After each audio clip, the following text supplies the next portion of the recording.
a comenzar con la lectura de un fragmento de un correo que recibí relativamente hace poco de una persona que sugiere un tema interesante, sin duda polémico, pero sobre todo de mucha actualidad y de mucha necesidad reflexiva, ¿sí? Después voy a no concordar con él en una valoración que hace, pero empiezo con la lectura del fragmento.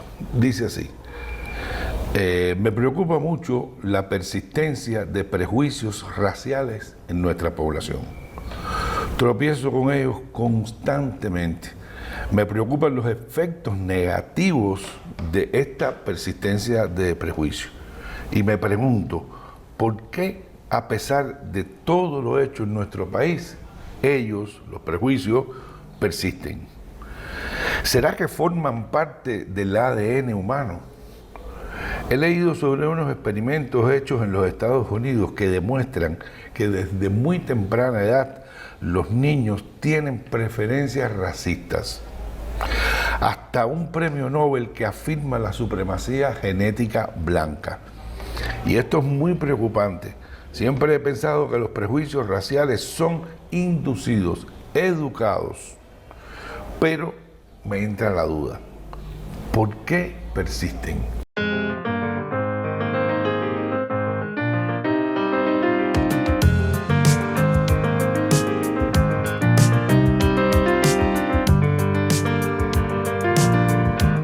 Bueno, quiero comenzar con esta aclaración. En el texto de su correo, él dice que está proponiendo que trabajemos sobre un tema que nunca antes se ha tocado en nuestro espacio, lo cual no es para nada exacto.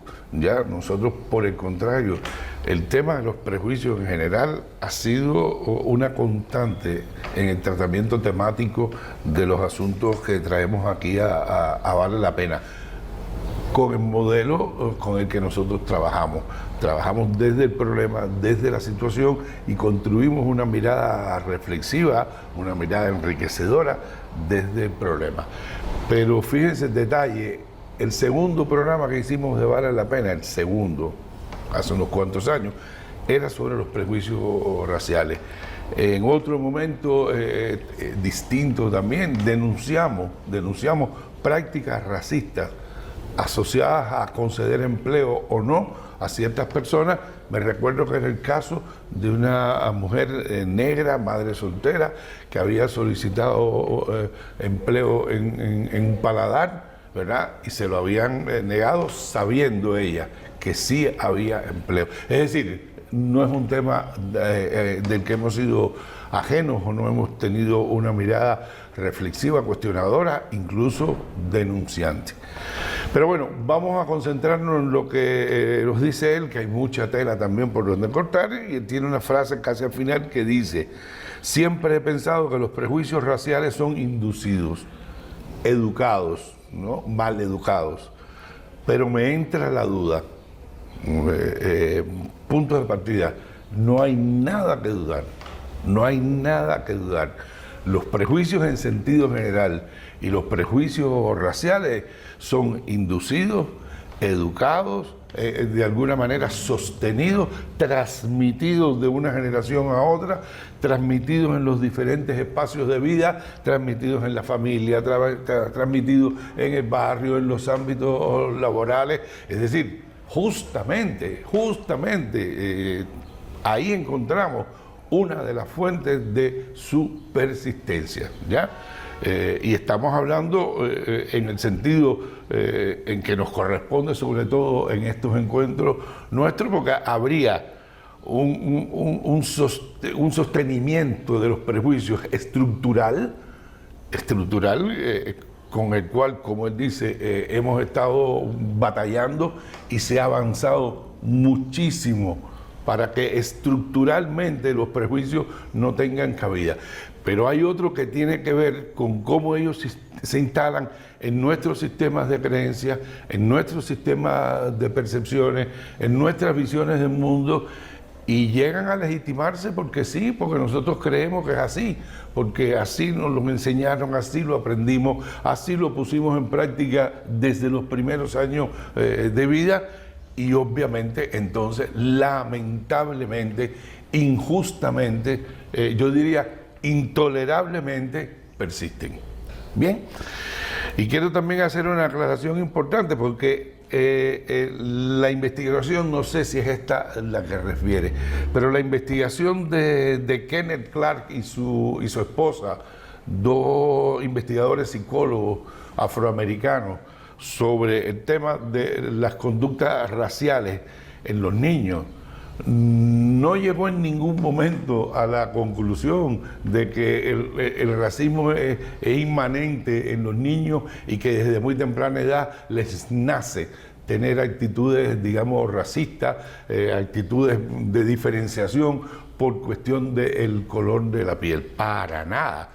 Estos dos investigadores lo que estaban tratando de demostrar y demostraron es cómo la existencia de los prejuicios transmitidos desde los adultos hacia los más pequeños en los diferentes ámbitos de la vida, en la escuela, en la casa, afectan en primer lugar la subjetividad, la autoestima, la autopercepción de los niños, en el caso del estudio, afro-norteamericanos, de los niños afrodescendientes, que de alguna manera se ven afectados por la actuación, por la influencia de esos prejuicios. De hecho, en el trabajo que ellos publicaron finales de los años 30, dicen textualmente: un sistema racista inevitablemente daña y destruye a los seres humanos, los brutaliza y deshumaniza, a blancos y a negros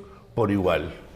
Entonces, entendamos, es un experimento que se ha luego reproducido con diferentes variantes, en que efectivamente se observan las diferencias en las preferencias de los niños, ¿verdad? Este experimento, por cierto, es súper interesante, ¿ya? Creo que fue nombrado como el test de la muñeca, ¿no? Se le presentan a los niños una muñeca blanca y una muñeca negra y se le hace una serie de preguntas. ¿Cuál es la blanca, cuál es la negra? Obviamente. Segundo, ¿cuál te gusta más? La blanca. ¿Cuál es más bonita? La blanca. ¿Cuál es la que hace cosas malas? ¿Cuál es la mala? La negra. ¿Ya? Y desde ahí entonces se extraen estas conclusiones que no tienen que ver con ninguna inmanencia de prejuicios desde el nacimiento. Los prejuicios no se heredan, los prejuicios se enseñan. Los prejuicios se maleducan y por lo tanto el punto básico para la lucha contra los prejuicios somos nosotros. Y luego está el caso efectivamente de este biólogo Watson, que ganó un premio Nobel junto a otros colaboradores de medicina por sus estudios de genética, en particular los estudios del ADN, y luego debutó, yo creo que con una reacción psicótica, ¿no?, a justificar la supremacía blanca desde la genética, lo cual es un absurdo que ha sido absolutamente criticado y rechazado por la comunidad científica. Entonces, ¿por qué persisten los prejuicios? Bueno, insisto, no voy a hablar del asunto estructural, que compete a otro tipo de reflexión, en el que hemos avanzado mucho, pero todavía hay mucho por hacer, pero sí a la persistencia de los prejuicios como unidad de pensamiento, como unidad de análisis nuestra. Y legitimamos expresiones como tenía que ser negro. Sí, y las soltamos así, las decimos muchas veces sin darnos cuenta, como quien da por sentado. Y son expresiones tremendamente racistas, tremendamente prejuiciadas, tremendamente dañinas. Entonces, ¿cómo podemos evitar la persistencia de los prejuicios?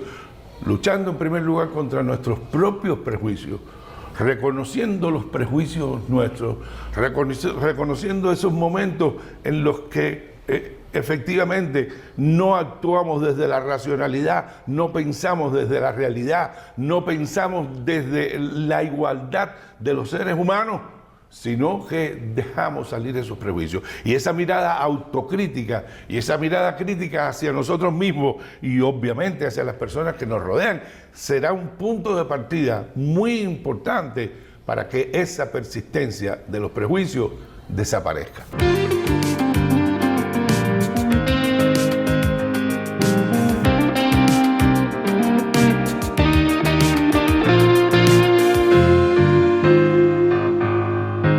Tenemos un ideario que sustenta nuestra vocación humanista.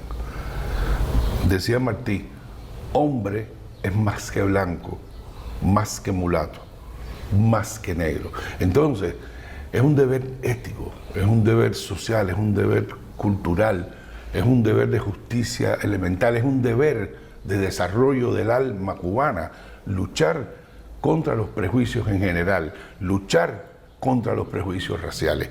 Y esa lucha, que empiece por casa, que empiece por uno mismo, vale la pena.